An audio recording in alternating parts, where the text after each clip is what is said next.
Hello and welcome to News Tonight on Rajya Sabha TV. I'm Tina Jha. Let's take a look at what's making headlines this Saturday evening. Prime Minister Narendra Modi urges people to avoid spreading and believing in rumours surrounding the novel coronavirus.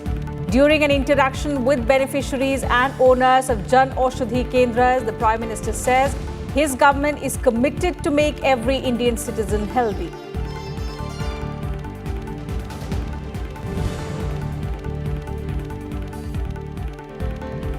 Number of positive coronavirus cases in India go up to 34 after 2 people from Ladakh and 1 from Tamil Nadu test positive on Saturday. Prime Minister Modi reviews situation, directs officials to identify locations for sufficient quarantine facilities and make provisions for critical care. Also urges people to avoid mass gatherings.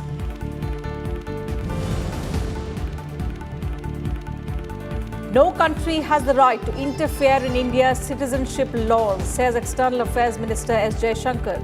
Also asserts that India only trying to reduce number of stateless people through CAA and that every country has its own context and criteria for citizenship.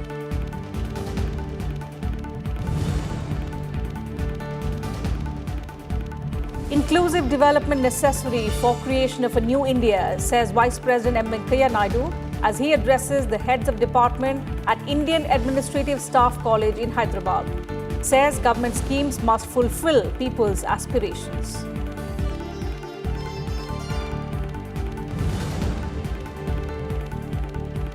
An Indian women's cricket team, 1 match away from becoming World T20 champions, will face Australia in Melbourne on International Women's Day on Sunday.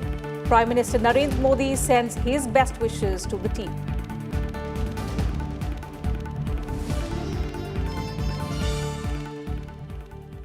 Prime Minister Narendra Modi has asked people to stay away from rumours regarding coronavirus and emphasised on the need to follow the advice of doctors in this regard.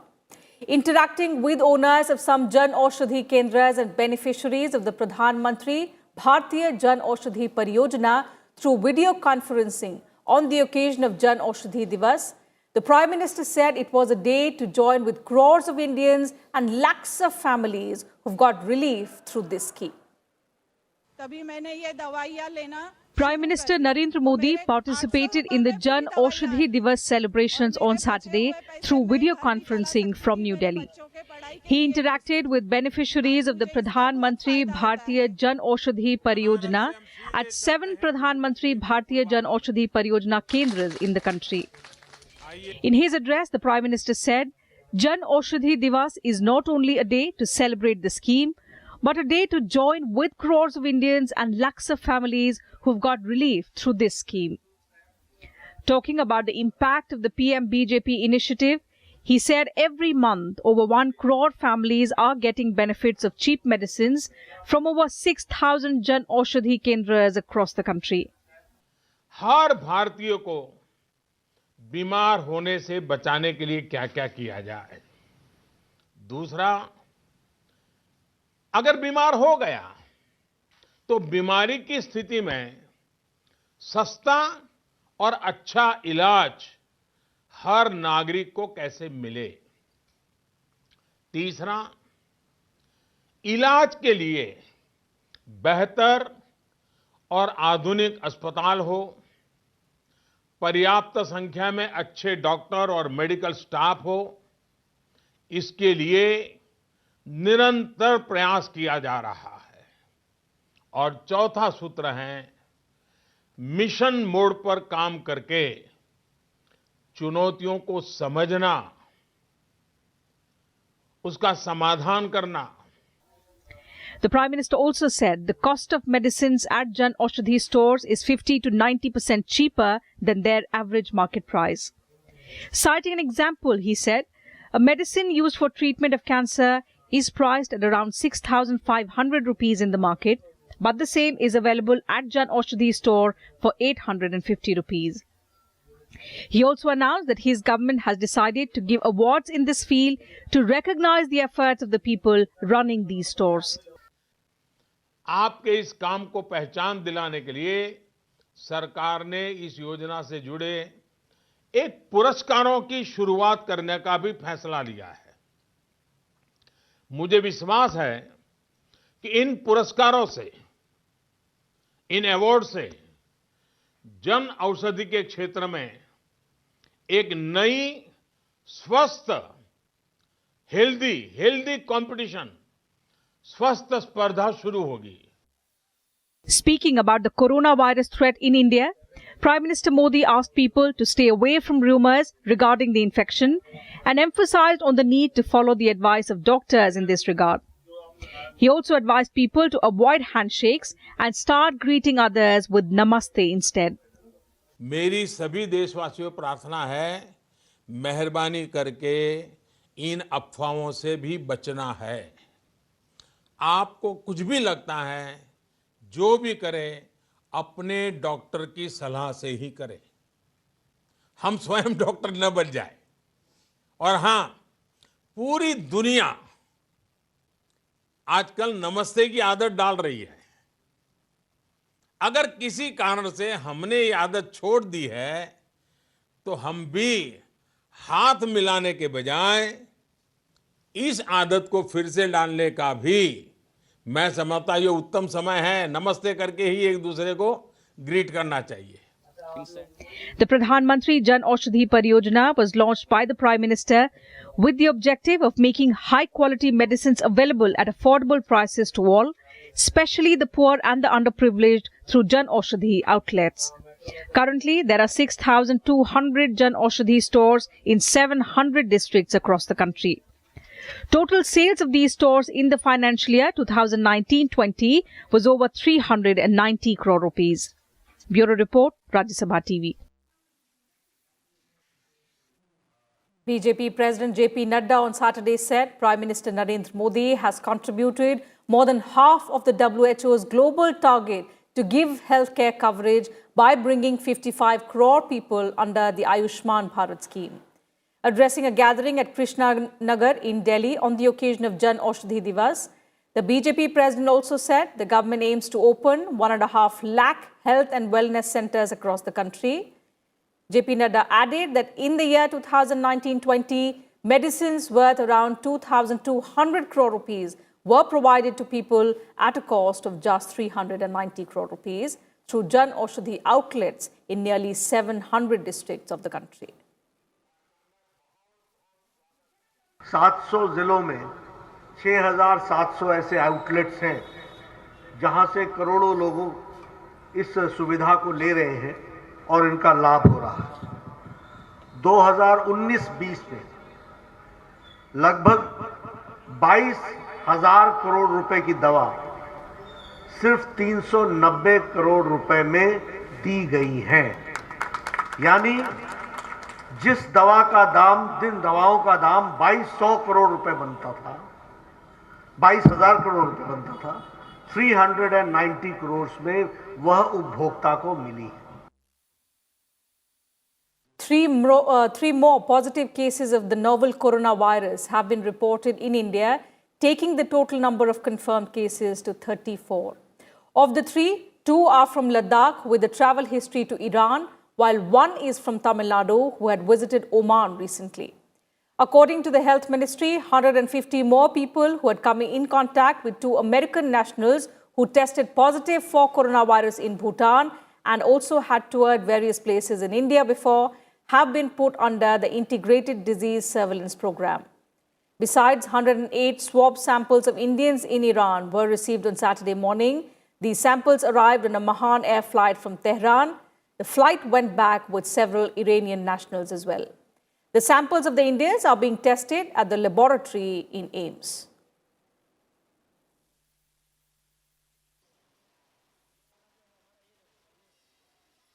Meanwhile, Prime Minister Narendra Modi held a meeting with officials on Saturday to review the situation. He directed officials to identify locations for sufficient quarantine facilities and also make provisions for critical care in case the disease spreads further. The Prime Minister reiterated that people be advised to avoid mass gatherings as much as possible and also be made aware of the do's and don'ts about the infection. The Prime Minister also highlighted the need for advanced and adequate planning and also timely response, which is critical for managing this infectious disease. 3 और मामले positive पाए गए हैं। इनमें से 2 लद्दाख से हैं जो कि ईरान से लौटे हैं और एक तमिलनाडु से हैं जो ओमान से लौटे हैं। सभी की हालत स्थिर है। जहां तक 2 अमेरिकी नागरिकों का संबंध है जो भूटान में पॉजिटिव पाए गए हैं, वे भारत में विभिन्न स्थानों की यात्रा कर चुके हैं। इनके संपर्क में आने वाले 150 से अधिक संपर्क व्यक्तियों को आईडीएसपी सर्विलेंस में रखा गया है। कोविड-19 वायरस की जांच के लिए देश भर में अब 52 प्रयोगशालाएं कार्यरत हैं। नमूने के लिए 57 अतिरिक्त प्रयोगशालाओं को वायरल ट्रांसपोर्ट मीडिया और स्वाब उपलब्ध कराए गए हैं। Meanwhile, the number of cases from the novel coronavirus has topped 1 lakh worldwide. The World Health Organization has called the spread of the virus deeply concerning as a wave of countries reported their first cases of the disease, which has now killed more than 3,500 people and infected more than 1 lakh people across 94 countries and territories. The United States is battling to contain an outbreak on a cruise ship where 21 people have tested positive for the virus. The Grand Princess has been stranded off San Francisco since Wednesday. A total of 16 deaths have been reported in the US so far due to COVID-19. In South Korea, the number of infections breached 7,000 on Saturday, the highest in the world outside China. In France as well, the number of coronavirus cases rose to 716, with 11 deaths reported so far. While Iran reported 21 new deaths on Saturday from the novel coronavirus and 1,076 fresh cases in the past 24 hours, bringing the overall toll to 145 dead and 5,823 infected in the Islamic Republic.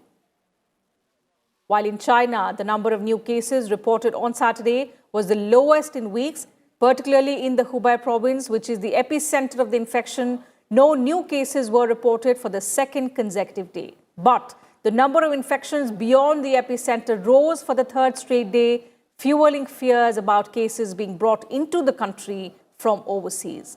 There have now been 60 imported cases of coronavirus in China.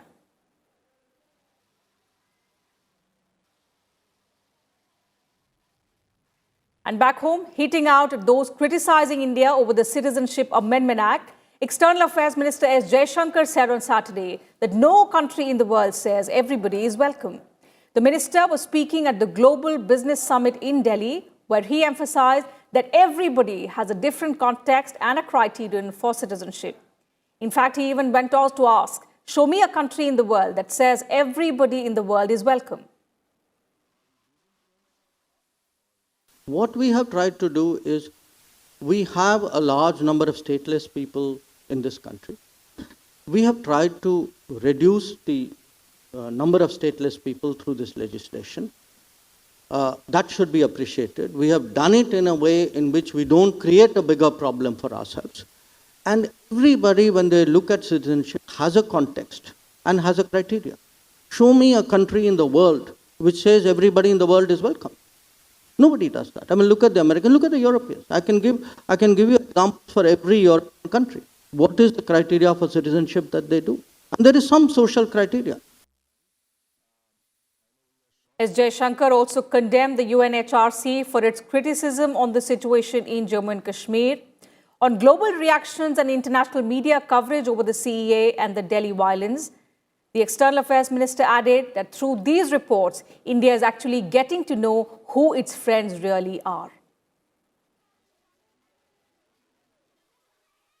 World, a democratic society is about. Those debates are happening in India. Those will happen outside. But I would say, in a sense, you will have a big geopolitical constituency out there in the world.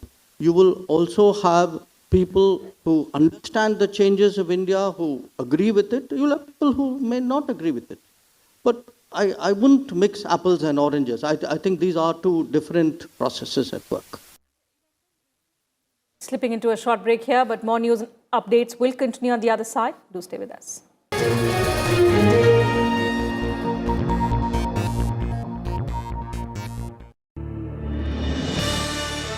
Afghanistan, Taliban, US deal has taken place. How do you look about this deal? Kazakhstan welcomed and supported this deal. The government and the Taliban, they should sit at the table and let's continue these negotiations. What makes Kazakhstan to be so attracted to India? Bilateral relations we are enjoying now. You are in the region that has been very infamous for some time because of terrorism in some parts of Central Asia, specifically in Afghanistan. What is the situation in your country? Kazakhstan is a big supporter of counter-terroristic all the initiatives in the world. So we have a initiative of the Code of Conduct. Watch Indian Standard Time. Exclusive interview of Yerlan Alimbayev, Ambassador of the Republic of Kazakhstan. Tuesday, 10 p.m. Wednesday, 10 a.m. Only on Rajya Sabha television. Welcome back. You're watching News Tonight. Vice President M. Venkaiah Naidu on Saturday interacted with the faculty of the Administrative Staff College of India in Hyderabad.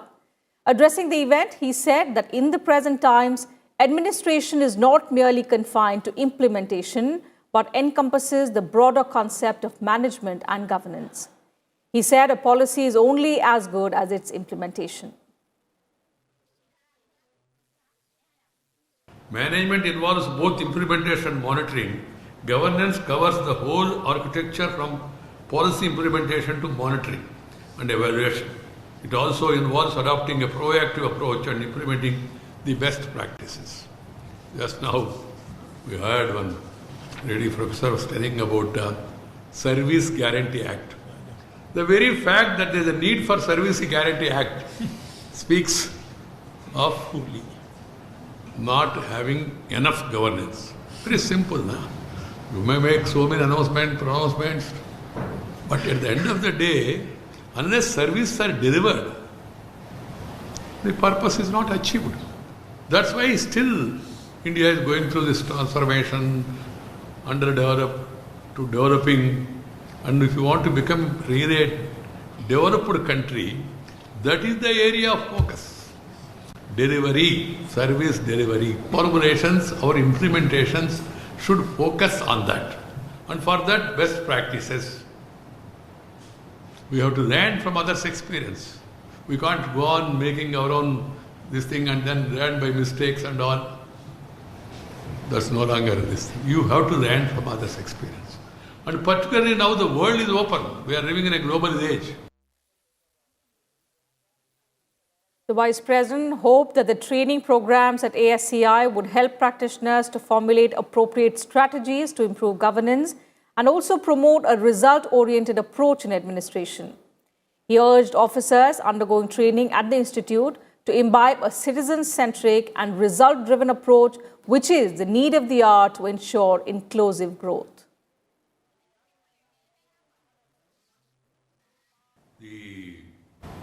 The real crux is how well we can translate policy into effective program and impactful delivery mechanism. This is what is required. Many of the countries are looking to India for training, for capacity building, for sharing of this knowledge. This is a positive thing. When I was visiting Africa and other countries, many people told, sir, we like India. One, they said, is about the culture. They very much respect our cultural values. Second is the capacity and caliber of our administration. The third thing is they talk about, of course, our cuisines. Our food is internationally famous now. Unfortunately, some of us are looking to their food, but they are looking to our food. Food is a major aspect. And also, as they were telling, even the cinema. Our Indian cinema is catching up. Prime Minister Narendra Modi will interact with Nari Shakti Awardees on Sunday at his residence in New Delhi. His social media accounts will also be handled by the women achievers on Sunday on the occasion of International Women's Day. President Ramnath Kovind will give away the Nari Shakti Puraskar on Sunday morning at a function at the Rashtrapati Bhavan. The National Award is given annually to individuals, groups, institutions in recognition of their exceptional work towards the cause of women empowerment, especially for vulnerable and marginalized women.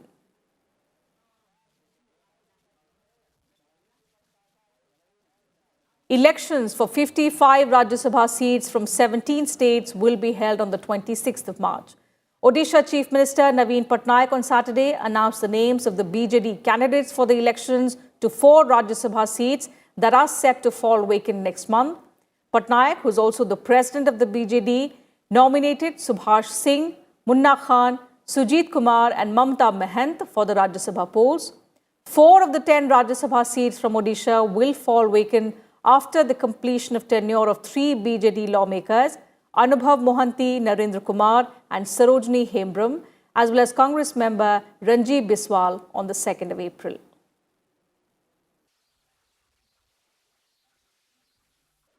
The National Investigation Agency arrested 2 more people involved in the Pulwama attack on Friday, including the one who bought chemicals on the Amazon website to prepare IEDs used in the Pulwama suicide attack. Now, based on the details of online shopping account provided by the Amazon, the NIA arrested the buyer, Wais-ul Islam, a 19-year-old from Srinagar. The number of people arrested in the case now stands at 5. Remember, last week, the agency had arrested a father-daughter duo and a close aide of the suicide bomber in 2 separate operations.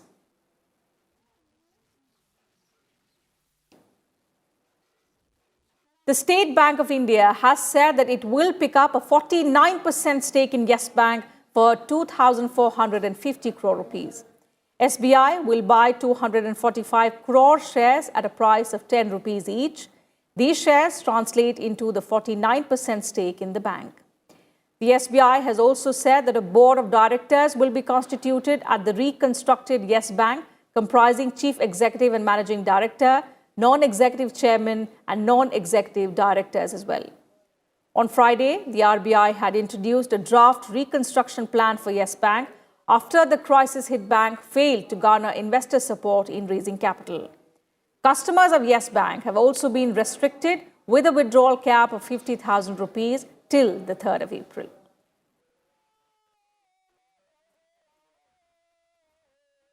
Meanwhile, Yes Bank founder Rana Kapoor was taken by the Enforcement Directorate on Saturday to its Mumbai office for questioning. The agency also conducted raids at the homes of his 3 daughters, Roshni Kapoor, Rakhi Kapoor, Tandon and Radha Kapoor as well. The raids come after the ED raided the Mumbai residence of Rana Kapoor on Friday in connection with a money laundering probe case against him. The case against Kapoor is linked to the Diwan Housing Finance Corporation Limited probe, as the loans lent by the bank to the company allegedly turned NPAs.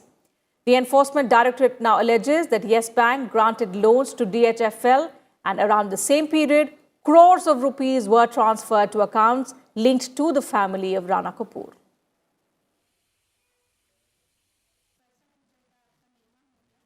And let's now get you some news about environment and climate change.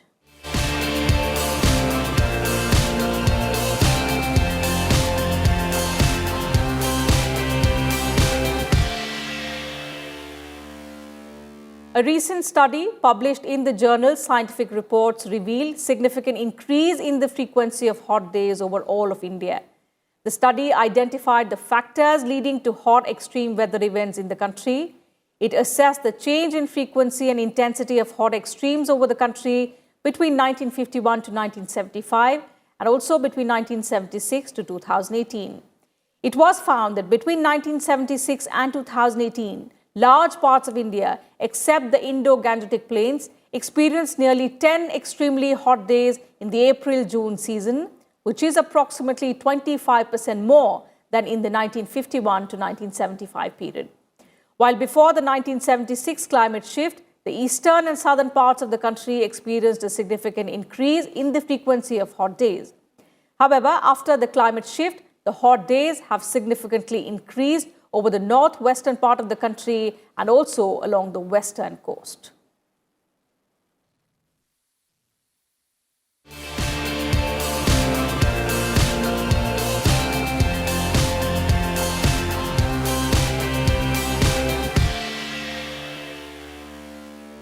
Youth Affairs and Sports Minister Kiren Rijiju on Saturday inaugurated the first ever Khelo India Winter Games in Gulmarg. Addressing the gathering there, the minister said that the sports event was a historic moment not only for Jammu and Kashmir but for the entire country. He informed that the government will establish a sports training academy at Gulmarg in Jammu and Kashmir. He also said that the academy will be of international standards and will help in promotion of sports tourism in the Union Territory. The games will be held on 11th of March.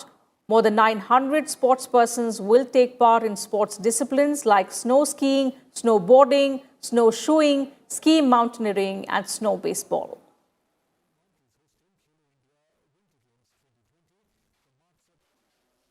Meanwhile, the Indian women's cricket team will face defending champions Australia in the finals of the Women's T20 World Cup at the iconic Melbourne Cricket Ground on Sunday.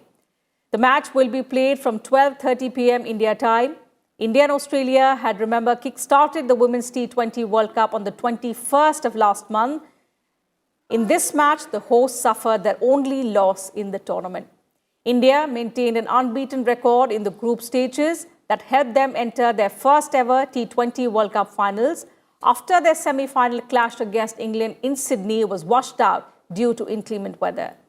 India went on to top the group stage by winning all 4 of their matches, while Australia finished second. Australia, who will be featuring in their 7th T20 World Cup final, had defeated South Africa in a rain-affected second semi-final clash on Thursday to make it to another finals in the tournament's history. Prime Minister Narendra Modi has extended his best wishes to both India and Australia teams ahead of the final that will be played on Sunday, which also happens to be International Women's Day.